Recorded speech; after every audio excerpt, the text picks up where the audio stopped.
Friends 22 अप्रैल के attack के बाद से पहलगाम में जो टूरिस्ट पे अटैक हुआ था, 26 बेगुनाह हिंदुओं को धर्म पूछ के मारा गया था, उसके बाद से अब स्थिति काफ़ी तेज़ी से बदल रही है।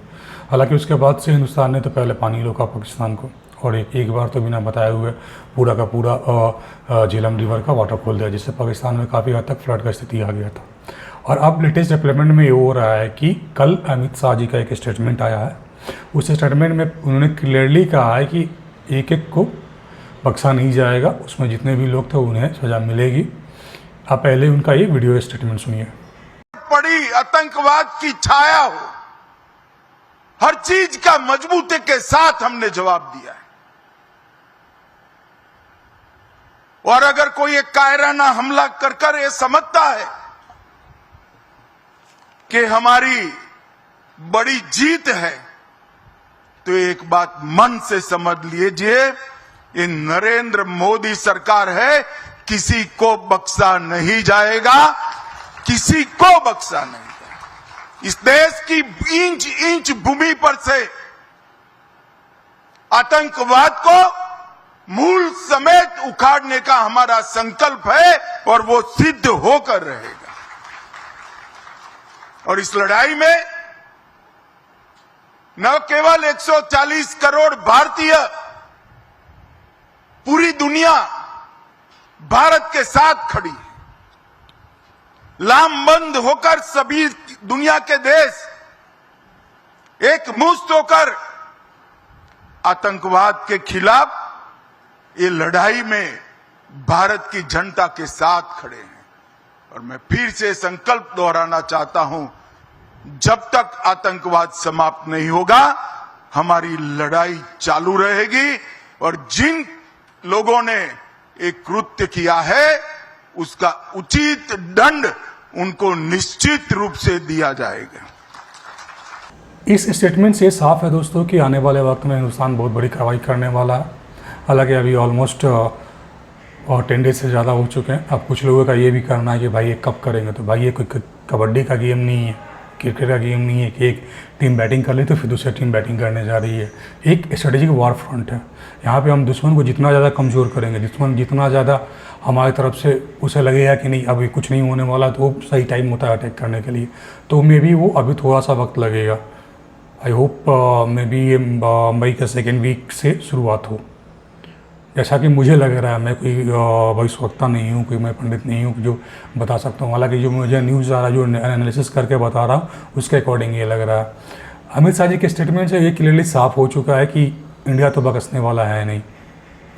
अमित शाह जी के स्टेटमेंट के बाद से पाकिस्तान ने कल से युद्धाभ्यास शुरू कर दिया। युद्धाभ्यास इंडिया के बॉर्डर के आसपास किया जा रहा है।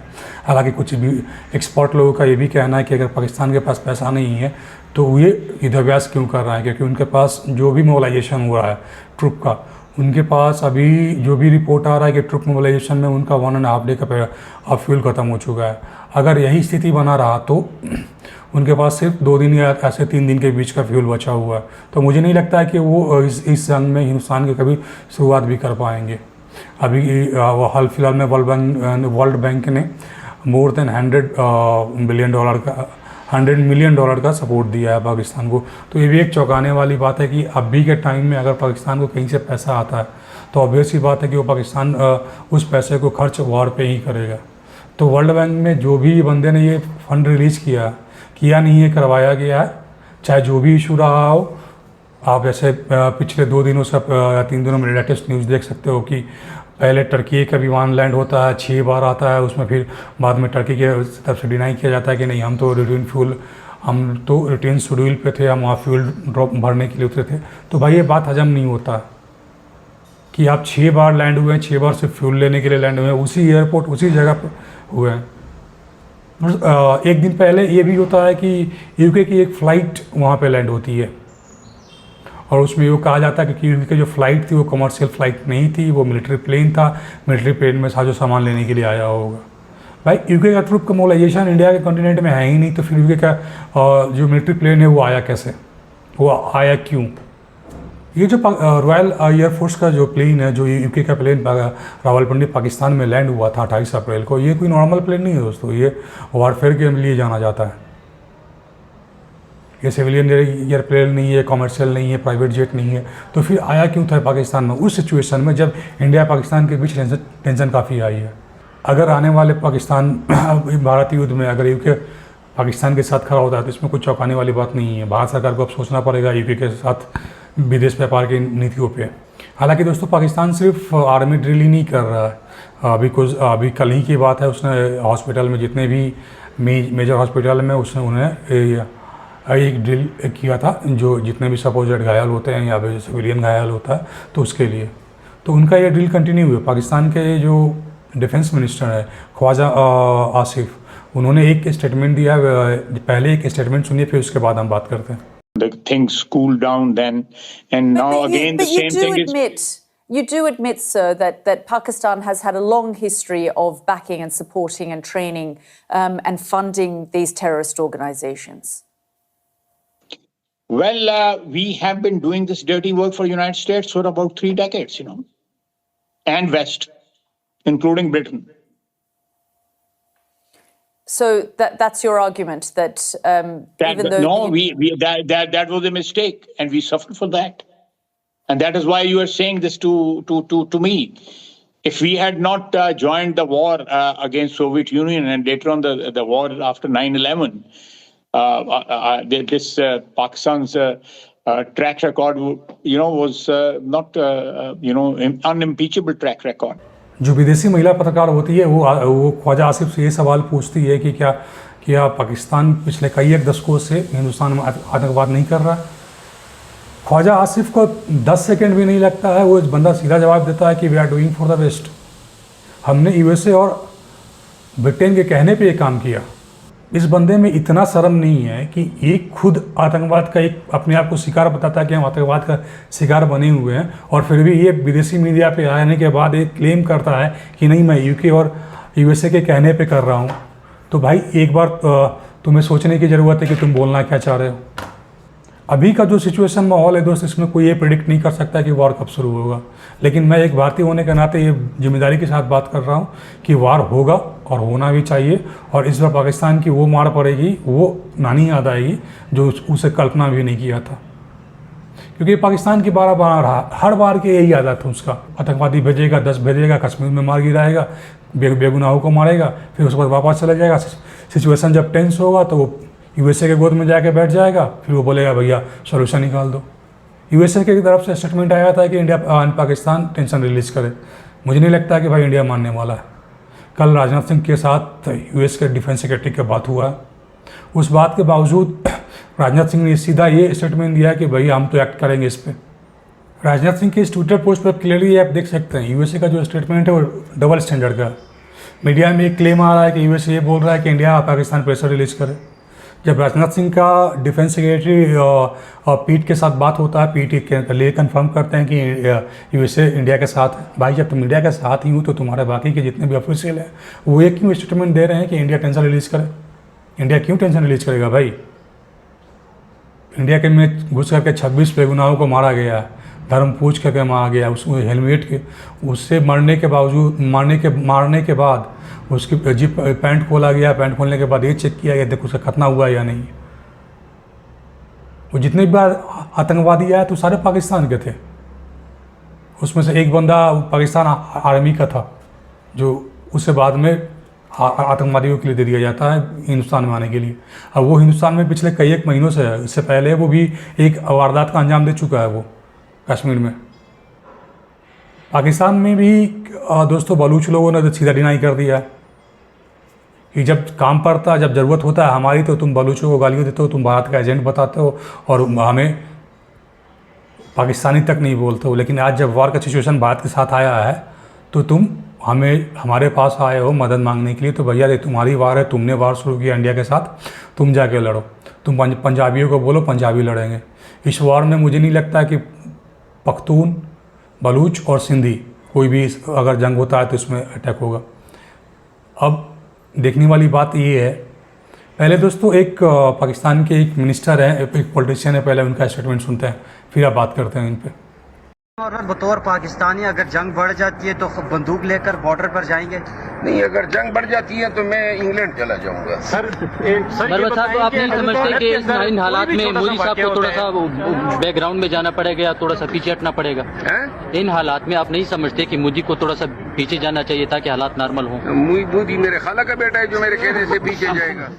ये दोस्तों, जिस व्यक्ति का भी आप स्टेटमेंट सुना, इस व्यक्ति पख्तून से हैं। इनका नाम है शेर अफजल खान मरवात। ये क्लियरली शुरू कर रहे मीडिया, जैसे ही इनसे पूछते हैं कि भैया अगर वार होता तो क्या आप लड़ने जाओगे, ये क्लियरली बोलते हैं कि भाई मैं क्यों लड़ने जाऊंगा, मैं इंग्लैंड चला जाऊंगा। फिर मीडिया इनसे पूछता है कि भाई क्या आप मोदी से अपील करोगे, बोलते ये सीधा बोलते हैं कि मोदी क्या मेरा खाला का लड़का है। आज के डेट में जितने भी पख्तून हैं, पख्तून कोई खड़ा नहीं होने वाला है इनके साथ। पाकिस्तान आर्मी में खुद की बगावत चल रही है। ऑलरेडी 5000 से ज़्यादा आर्म फोर्सेस रिजाइन कर चुके हैं। इनके पास आर्टिलरी नहीं है, इनके पास पेट्रोल नहीं है, इनके पास जेट फ्यूल नहीं है, फिर भी इन्हें टेररिज्म करना है। तो भाई इस बार हिंदुस्तान एक बहुत अच्छी तरीके से आपको एक सबक सिखाएगा।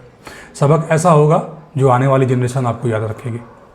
आप एक बार तुम पाकिस्तानी हुए धमकी देते हो ना कि मेरे पास न्यूक्लियर बम है, तुम्हारे पास अपना न्यूक्लियर बम नहीं रहा है, जाओ अपने डिफेंस एक्सपर्ट से पूछो, बात करो। वो फिर तुमको बताएंगे कि वो जो तुम्हारे पास जितने भी न्यूक्लियर फ्यूल थे उन्हें निकाल लिया गया। आप कभी इस टॉपिक पे सर्च करना, गूगल में देखना, सऊदीया में एक सेम फैसिलिटी बना था जैसा पाकिस्तान का न्यूक्लियर फैसिलिटी था। भारत दोस्तों अपनी युद्ध की तैयारी बिल्कुल पीक पे लेके जा चुका है। पंजाब में जितने किसान थे उन्हें डेडलाइन दिया गया था कि 7 दिनों में अपनी फसल काट लें, जो वाकई में काफ़ी सही था। बॉर्डर से सटे हुए जितने भी गाँव थे, राजस्थान हो गया, पंजाब हो गया और जम्मू हो गया, उसका जो एरिया हो गया, उन एरिया में जितने भी बंकर लोगों ने बना के रखा था, ये उनको बंकर साफ करके अंदर में सामान रखने का ऑर्डर दे दिया जाता है। और राजस्थान में कुछ गांव जो अब जहाँ पे रेगिस्तान है, बंकर बन नहीं सकता, अब जैसे ही डिक करोगे तो वो दब जाएगा, तो वहाँ पे गांव खाली करवा लिए जा रहे हैं। हालांकि मैं कोई लाइव अपडेट नहीं दे रहा हूँ दोस्तों, ये ऑलरेडी हो चुका है। मैं इसलिए अभी current live update Indian army का नहीं दे रहा हूँ कि मुझे पता है इन गद्दारों हर वीडियो को बैठ के देखते हैं। ऐसा नहीं है कि गद्दार सिर्फ पाकिस्तान में ही, भारत में भी हैं, जिसे हमेशा पॉइंट 5 फ्रंट कहा जाता है। कुछ दिनों से आप सोशल मीडिया पे एक देख रहे हो ट्रेंड, जो इंडियन में लोग जाके पाकिस्तान फ्लैग रोड पे लगा रहे थे, उसमें आप इस वीडियो को पहले देखिए। 10 सेकंड का एक वीडियो है, आप देख लीजिए पहले। आप बना दे चिपक रहा है, ये है बादल में एडजस्ट की हुई, बता दो। हाँ बस ठीक है। आप इस वीडियो में क्लियरली देख सकते हैं कि एक जो बच्ची है क्लास 11th की है, वो फ्लैग रिमूव करने का कोशिश करती है, रिमूव नहीं कर पाती है। जब मामला तूल पकड़ता है तो कुछ हिंदू संगठन उसके स्कूल तक पहुंचते हैं, और स्कूल तक पहुंचने के बाद जब स्कूल पर प्रेशर दिया जाता है, तब जा कर के वो ये कहते हैं कि नहीं भाई, हमेशा स्कूल से निलंबित कर रहे हैं। ये सिलसिला यही नहीं हुआ है दोस्तों, ये सिलसिला हर जगह हुआ है।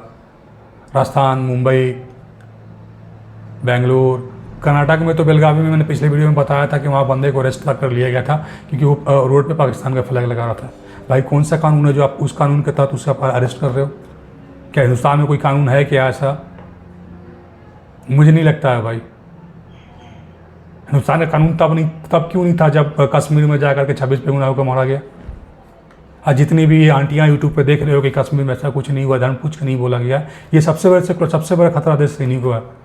फिर सामने के बाद लोगों को मालूम चला कि हिंदुस्तान में कितने पाकिस्तानी रह रहे हैं। मोर देन 5 लाख लोग जो पाकिस्तान के हैं वो यहाँ रह रहे हैं। यहाँ इसके बावजूद 80,000 हिंदुस्तान की लड़कियाँ जो पाकिस्तान में शादी की हैं वो हिंदुस्तान में रह रही हैं। शादी वहाँ करेंगी, 5 साल वहाँ रहेंगी, बच्चे को लेकर चली आएंगी, फिर यहाँ रहेंगी। कश्मीर में ऐसा ही एक क्लिप सामने आया दोस्तों, जो 41 साल तक एक औरत पाकिस्तान से यहाँ रह रही है, वो लाहौर या कराची के रहने वाले। पहले आप इस वीडियो क्लिप को देखो। पे लिखा कौन सी डेट को आई थी, तो कौन सी डेट को जाना है मुझे, तो घर में जवान बेटी हैं, उनको छोड़ के मैं जा रही हूँ। आप पाकिस्तान किस जगह के रहने वाले हैं? कराची की। क्या बताया, क्यों भेज रहे हैं आपको, किस वजह से? ये तो मुझे भी मालूम नहीं है कि जब यहाँ हमला हुआ कश्मीर में हमला हुआ, उसकी सजा हमें मिल रही है। आए समझ में, मुझे 41 साल हो गए हैं यहाँ, ना माँ है, ना बाप है, ना बहन है, ना भाई है, मेरा कोई ठिकाना नहीं है। ऐसे दोस्तों कई एक केसेस हुए हैं। पाकिस्तान का एक नागरिक हिंदुस्तान में रहता है, वो जम्मू एंड कश्मीर में जॉब करता है, एक CRPF में जॉब कर रहा है। भाई हमारे सेनाओं के अंदर वो घुसे हुए हैं, उन्हें कोई स्लीपर सेल की जरूरत नहीं है, खुद स्लीपर सेल है। वो जितने भी पाकिस्तानी आ रहे हैं, आपको क्या लग रहा है वो ISI से नहीं कंसल्ट में है? सारे के सारे हैं। आज के डेट में ऐसा है दोस्तों कि इंडिया के जितने भी मेन टाउन है, हर टाउन के अंदर पाकिस्तानी जाके बसा हुआ है। अब बांग्लादेशी की बात तो भूल ही जाओ। पिछले 2-4 दिनों से बांग्लादेशी बॉर्डर पे आप देख सकते हो किस तरीके से अपने BSF जवान को लाठियों से मारा जा रहा है। वहाँ के लोकल लोग मार रहे हैं BSF के जवान को, जो पश्चिम बंगाल के हैं। तो दोस्तों, आपको लग रहा है कि आने वाला वार हिंदुस्तान के लिए अंदर से कुछ नहीं होगा, तो अंदर से 0.5 फ्रंट ऑलरेडी तैयार बैठा हुआ है। सिर्फ उसे मौका चाहिए, और मौका हम दे रहे हैं जितने भी सेक्युलर हैं। दोस्तों, आप इस वीडियो में क्लियरली देख सकते हो। पहले आप इस वीडियो को देखो कैसे BSF के जवान पे पश्चिम बंगाल में हमला हो रहा है।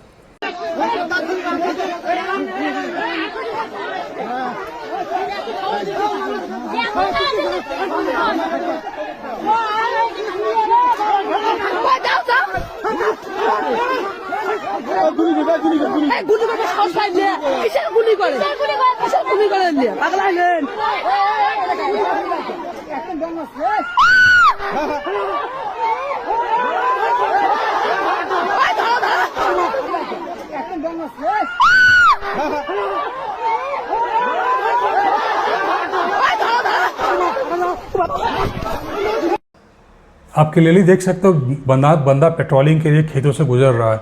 दोनों तरफ से पानी है, धान का खेत है जो राइस फील्ड कहा जाता है। बीच से पगडंडी से गुजर रहा है, पीछे से एक बंदा जाता है, लाठी से मार देता है। क्या BSF के जवान के पास इतनी भी इजाज़त नहीं है कि वो मारने वाले बंदे को शूट कर सके या उसे अरेस्ट कर सके? I am damn sure, 100% sure कि जो बंदा अटैक किया, अभी आप जिस स्क्रीन पे देख रहे हैं, जिस बंदे को लाठी चलाते हुए देखा आपने, वो बंदा अभी तक फ्री घूम रहा होगा। और 99% पॉसिबिलिटी है कि बंदा रोहिंग्या होगा। हिंदुस्तान में एक रफली आंकड़ा है कि 5 करोड़ बांग्लादेशी रह रहे हैं। मेरा मानना है कि भाई बांग्लादेशी 5 करोड़ नहीं, उससे कहीं ज़्यादा है, क्योंकि सरकार ने कभी भी कोई सर्वे नहीं करवाया, कोई जनगणना में काउंट नहीं करवाया कि हमारे पास कितने बाहर के लोग हैं, कितने पाकिस्तानी हैं, कितना बांग्लादेशी हैं, कितने श्रीलंका से हैं और कितने दूसरे मुल्क के यहाँ रह रहे हैं। कुछ लोगों को तो ये भी मानना है कि जो संख्या 5 लाख पाकिस्तानियों की बताया जा रहा है उससे कहीं ज़्यादा है।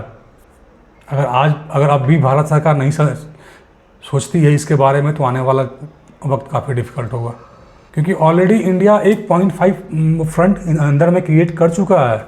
वो फ्रंट इतना ज़्यादा खतरनाक है कि जिसका आपको अंदाज़ा नहीं होगा। वो फ्रंट हिंदुस्तान के साथ नहीं है, हिंदुस्तान के लिए नहीं काम कर रहा है। वो जितने भी पाकिस्तानी इंडिया में रह रहे हैं वो सारे के सारे ISI के साथ मिले हुए हैं। वो एक स्लीपर सेल के तौर पर एक्ट कर रहे हैं। हिंदुस्तान के पत्रकारों को तो आपको पता ही कैसे है। कुछ समय पहले, कल की बात है, कुछ दिन पहले इंडियन गवर्नमेंट ने रिक्वेस्ट किया था कि सोशल मीडिया पर ट्रूप का लाइव मूवमेंट ना दिखाया जाए। लेकिन बरखा दत्त का ये जो वीडियो आपको मैं अभी दिखाने जा रहा हूँ, इस वीडियो को आप देख सकते हैं, लाल चौक कश्मीर का है, किस तरीके से वीडियो शूट कर रही है। ये काफ़ी चौंकाने वाला बात है। बरखा दत्त तो वैसे भी पाकिस्तान प्रेम के लिए नाम से जाना जाती है। कारगिल वाल में उसने क्या किया था, लाइव फुटेज बना करके दूरदर्शन पर दिखाता था, वहाँ से पाकिस्तानियों को खबर मिलता था। क्या वाकई में 0.5 बैटल फ्रंट इंडिया के इनसाइड क्रिएट करने देना चाहिए? हर जगह आर्मी आकर लड़ सकती है दोस्तों। हमें खुद खड़ा होना, हमें खुद उनका सामना करना होगा। चलिए दोस्तों, मिलते हैं फिर एक नए वीडियो में। तब तक के लिए जय हिंद, वंदे मातरम।